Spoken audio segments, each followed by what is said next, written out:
Bien, iniciamos este segundo bloque dándole la bienvenida a los estudios del canal a la doctora Teresa Estela. Una vez más nos está acompañando, así que antes que nada gracias por el espacio y el tiempo. Doctora, ¿cómo le vas? Bienvenida. Gracias a ustedes. Buenas noches. Obviamente situación de la provincia, que es la pregunta que es obviamente la que íbamos a arrancar la charla, ¿no? Contenos cómo estamos a esta hora de este miércoles.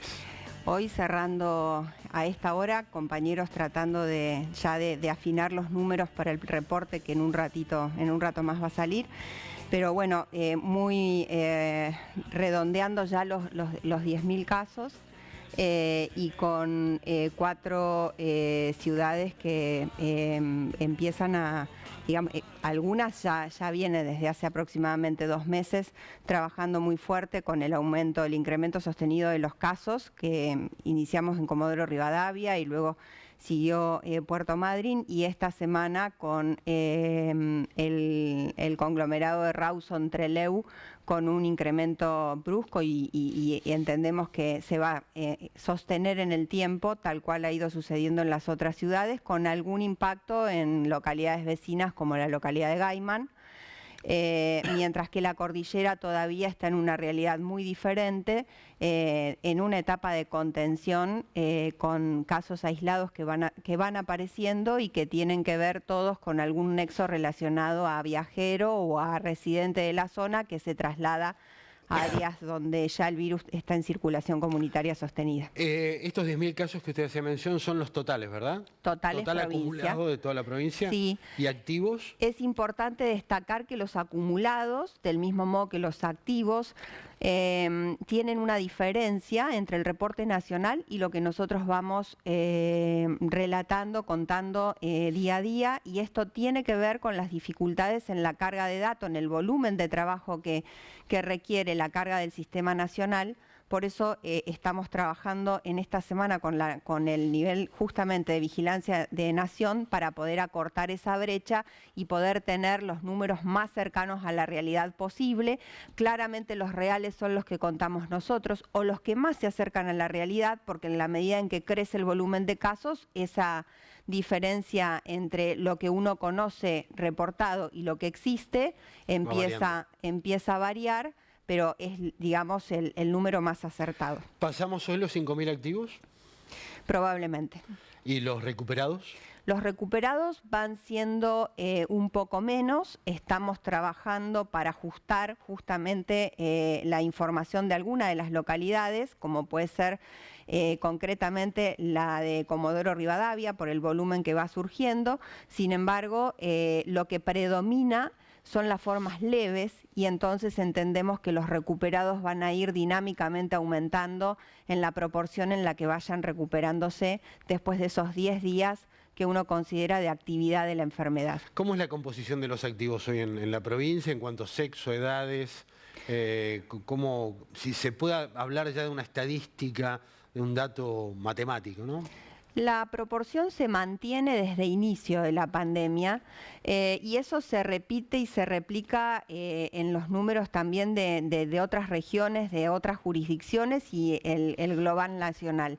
El predominio está en los grupos etarios más jóvenes, entre los 20 y los 40 años, es donde se concentra más del 50% entre el 50 y el 60% de la ocurrencia de los casos, y luego, digamos, hacia los extremos de la vida van disminuyendo el número de casos. Sin embargo, en cuanto más nos acercamos al adulto mayor, a las edades de mayor de 50, 55 años, 60, que es donde empieza por edad a ser el grupo de riesgo, empiezan a aparecer las formas más graves.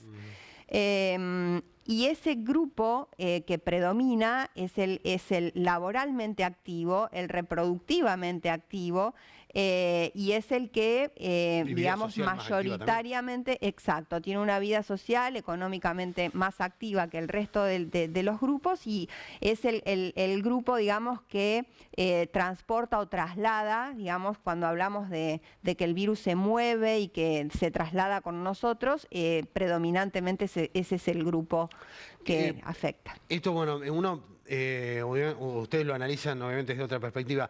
Empieza a haber cierta frecuencia de cantidad de casos a los cuales se van sumando los del plan Detectar, que mañana creo que empiezan en Rawson.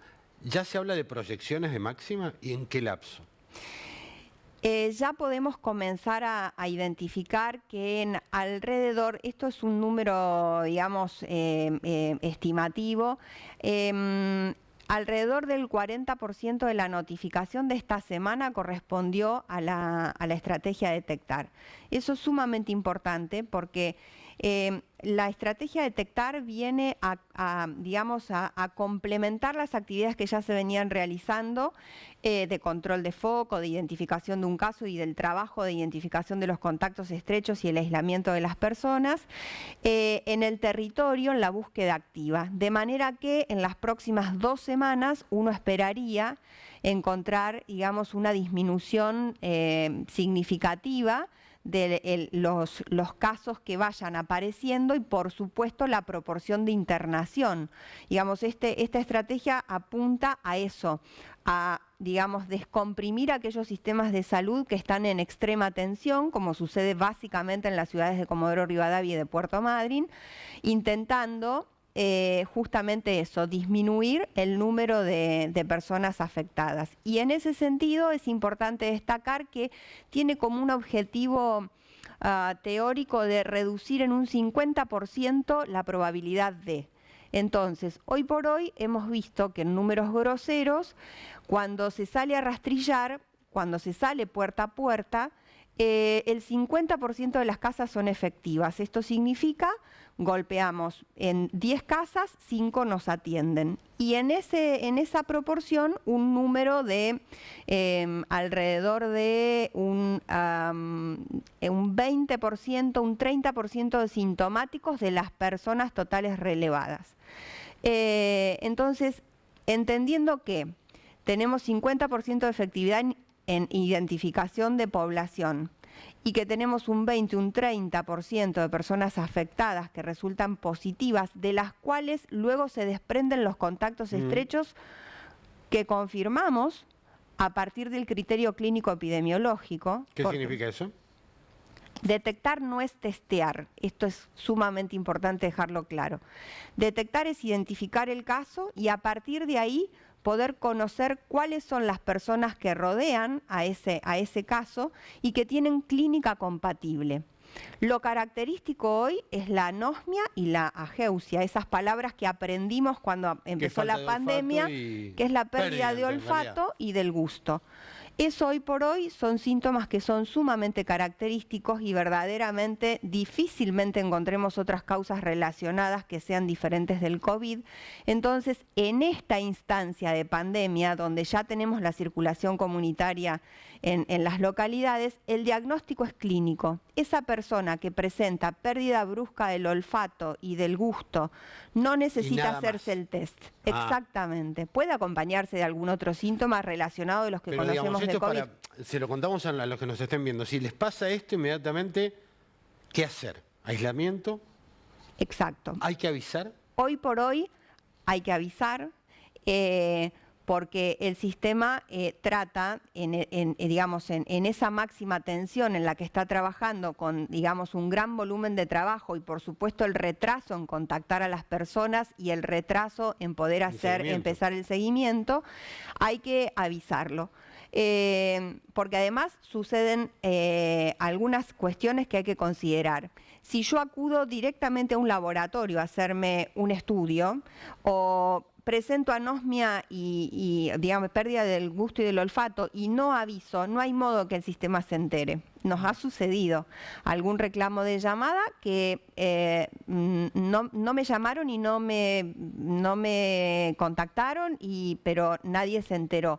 Entonces es sumamente importante el aviso y poder a partir de ahí tener como la paciencia y las pautas de alarma que tienen que quedar claras, que en general son formas leves. 80% de los casos son formas leves y cursan en 3 o 4 días la enfermedad y resuelven. La anosmia y la ageusia puede persistir, sobre todo la pérdida del olfato, puede persistir semanas. En algunas situaciones lo hemos visto y en otras duran apenas 24 horas. Las pautas de alarma tienen que estar claras y hoy a esta altura nosotros tenemos que tener bien presente que la reaparición de fiebre o en el transcurso de los días la aparición de tos o la falta de aire, que no aparece el primer día, difícilmente aparezca y además no es lo común porque estamos diciendo que 80% de los casos son formas leves, entonces significa que de los afectados el 80% lo va a resolver en pocos días. Sí, pero es confuso también, ¿no? Es confuso. Es confuso. No lo que usted está diciendo, para la persona que lo atraviesa, ¿no? Y además... Hay alergias, hay tierras, sí, hay qué sé yo. Es confuso porque además hoy nos toca deconstruir una definición que trabajamos desde el inicio de la pandemia, donde decíamos que toda persona que tenía fiebre más síntomas que se enumeraban, debía consultar, ¿sí? Y hoy por hoy la realidad es que eso fue cambiando con la dinámica de la pandemia, con lo que fuimos aprendiendo a nivel nacional y regional de lo que significaba el COVID, y hoy por hoy la fiebre ya no existe como síntoma cardinal. No es el más importante, es un síntoma más, y entonces hoy hay que prestar atención al picor de garganta, al catarro, a la congestión nasal, que no necesariamente se acompaña del moco transparente, de secreción, dolor de cabeza, dolores musculares, y a veces hay fiebre y a veces no. Claro, cosa difícil. Que al inicio era totalmente diferente, ¿no? Definía si había o no. Primer caso, quiero quedarme un ratito más ahí. Estos síntomas que uno puede percibir en sí mismo o en otro, aislarse y avisar, primero caso. ¿Algún tipo de otra conducta que esta que es buenísima, que no contagiar, ¿no? Que me parece lo más importante? Acostumbrarse a la distancia. Acá no hay secretos y digamos, y hoy por hoy tenemos que cambiar el concepto de quedarse en casa. La definición de quedarse en casa de hoy, que se sigue sosteniendo pero con otro contenido, tienen que ver con salir lo indispensable. Seguimos con esto, no hay que estar encerrado, claramente hemos aprendido que esto no es saludable, en un principio fue efectivo y hoy por hoy vamos aprendiendo que no. Quedarse en casa significa no ir a trabajar cuando tengo algún síntoma compatible, porque lo que vemos es que las personas continúan asistiendo al trabajo, minimizando, digamos, entendiendo que no es lo que parece, digamos, apuntando a lo que habíamos mencionado antes. Sí, sí. Entonces, hoy por hoy lo más importante es tener la conciencia de que esto ya está en la comunidad, de que está circulando, de que llegó para quedarse, que mientras esperamos la bendita llegada de la vacuna, que no sabemos cuándo va a llegar, que está prometida y que se está trabajando para eso, la verdad que no. Hay que seguir trabajando en esto, en el aislamiento. Exacto, convivir eso, ¿no? Con el virus, ¿qué significa? Distancia física, no compartir los utensilios, utilizar el cubreboca nariz y fundamentalmente la distancia, porque lo que nos sucede en las investigaciones de los casos es siempre es un común denominador. Me cuido del que tengo enfrente, por ejemplo, en el grupo de personal de salud, me cuido del que tengo enfrente, de la persona que asisto, que atiendo, que está sintomática, pero luego en el espacio de recreo, de merienda, de cambio de ropa, en los lugares compartidos es donde uno tiene el más riesgo. Y esto ocurre no solamente para el personal de salud, sino para toda persona que trabaja y que comparte espacios con otros compañeros. Personal de salud, ¿qué números hay de contagiados a hoy? Positivos, hoy tenemos un alto porcentaje, una alta proporción de personal de salud, alrededor depende de las localidades, pero en algunos lugares llega al 30% de un sector, ¿no? Por ejemplo, no sé, enfermería, o hablamos de grupos de médicos, hablamos de personal. Cuando hablamos de personal de salud, en realidad englobamos a todas las personas que trabajan en el área de salud, no solamente en atención directa. ¿Y eso cómo resiente? ¿Extrema atención, dijo usted, del sistema? Sí, por supuesto. ¿Es por esta causa o también por la cantidad de camas ocupadas? Ambas, se conjugan ambas, es una combinación no buena. Personas afectadas, siempre, digamos, la mayoría de ellas por transmisión horizontal, esto que le explicaba antes, no por la atención directa, sino por contacto con otras personas que están enfermas, y a eso se le suma el gran volumen de consultas y la internación a pleno, como ustedes conocen de los reportes diarios. ¿Cómo Madryn y Comodoro los más complicados, los hospitales más complicados? Hoy sí. ¿En qué nivel de complicación? Porque extrema tensión, por ahí puede significar para mí algo por ahí más serio de lo que es, o al revés. Extrema tensión significa o se traduce en un gran volumen de consultas que empiezan por ahí a disminuir. Uno empieza a ver tal vez en algún lugar que el detectar puede empezar a colaborar, disminuyendo esa tensión en la guardia. Sin embargo, hoy por hoy sigue la alta demanda en los servicios de guardia, en las consultas de la población general. Las salas de internación con la capacidad máxima o ahí, muy cerquita de estar completos, y las terapias intensivas con la internación de las personas con COVID que requieren respirador, con la mayoría de los días con ocupación entre el 80 y el 90%, en algunas oportunidades el 100%. Eso, se habló mucho de la palabra colapso del sistema. ¿Eso qué significa? ¿Estamos cerca, estamos lejos? Hasta hoy estamos, máxima atención, tratando de dar la respuesta, toda la respuesta que se puede. Colapso es cuando ya claramente no podemos darla, y hasta ahora verdaderamente el esfuerzo es muy grande. Tremendo. Y hoy por hoy esto es día a día. Hay días que es mucho más angustiante y digamos de máxima demanda y de tensión, y otros días que tenemos 1, 2, 3 camas libres y se van ocupando todo el tiempo. Todo el tiempo está permanentemente, es dinámico el número.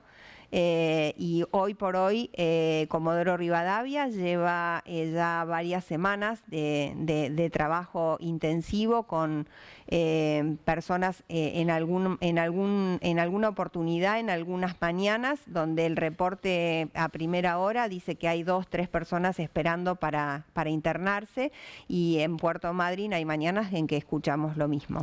Se conoció hace poquito el decreto nuevo, el provincial. Pareciera haber una flexibilización. Uno percibe algo que no es tan rígido como en otras oportunidades.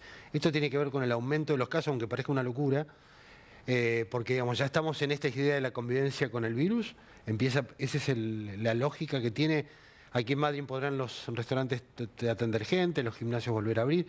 ¿Tiene que ver con esa lógica de detección? Tiene que ver con el tiempo que ya llevamos de pandemia, con la exigencia a la población, con la necesidad de poder, digamos, empezar a aprender a convivir con el virus, y de apostar a trabajar, digamos, en otra instancia. Ya la restricción parece una estrategia agotada, y uno apuesta a poder, digamos, llevar el convencimiento de las medidas que verdaderamente son las efectivas y que tienen que ver con la responsabilidad social e individual que deberemos aprender de aquí en más, porque eternamente no podemos vivir cerrando y abriendo, yendo y viniendo, y es necesario poder, tomar conciencia real de la dimensión de la pandemia y de los tiempos que nos quedan por delante para convivir con el virus. Sí, aparte uno imagina que en un momento va a haber tanta cantidad de gente que pasó por la enfermedad con esta dinámica que, digamos, ya estará entre nosotros. Digamos, en algún momento, esta idea de que en algún momento nos va a tocar. Exacto. Y además, no olvidar el concepto inicial de lo que significó la cuarentena, porque en realidad el aislamiento, la restricción, la cuarentena de marzo no tenía que ver con evitar que el virus llegara, sino con el tiempo necesario de preparación, de adquisición de insumos, de recursos, de preparar los servicios, digamos, de construir una pared donde era necesaria, de comprar las camas, los respiradores, de adquirir los equipos de protección personal, de preparar a los equipos para las capacitaciones que necesitábamos para el abordaje de la enfermedad. enfermedad, digamos, una serie de cuestiones que verdaderamente se fueron trabajando, que después uno va viendo cómo se van modificando, pero que realmente el sentido de esa restricción se acaba cuando uno empieza a trabajar todo esto y se da cuenta en el andar que verdaderamente esto sirvió en un inicio, pero que posteriormente la apuesta tiene que ser a, digamos, a educar y a generar el hábito en la población sin la restricción, porque eternamente no podemos vivir. Y sin la psicosis. Y sin la psicosis. ¿No? Que sí. Me parece es un dato que empezamos a manejar hoy en la diaria. La última, y me despido. ¿Qué es esto de la estrategia de rebaño, con inmunización de rebaño? ¿Tiene que ver con esto que estamos hablando? La inmunidad de rebaño se trata, digamos, de lograr, es un término que se usa mucho en vacunación, en inmunización, y tiene que ver con lograr la protección de la mayor parte de la población para que aquella minoría que no se enferma o que no estuviera vacunada en el caso de las vacunas esté protegida porque el resto de la población no enferma porque tiene inmunidad o defensas. Verdaderamente aquí es posible, pero no es el objetivo, entiendo. Es difícil lograr una inmunidad de rebaño en una pandemia sin vacuna y además donde estamos, digamos, esto tiene un costo en términos de mortalidad y de letalidad que verdaderamente no estamos dispuestos a asumir, por lo menos en el día de hoy no es la propuesta. Sin embargo, es una de las teorías y de las digamos, de las formas que se plantean de asumir o de manejar la pandemia. Hoy por hoy creo que la apuesta está a cumplir verdaderamente con medidas sencillas de prevención, que son las que hemos venido repitiendo todo este tiempo, donde claramente la distancia física es la clave.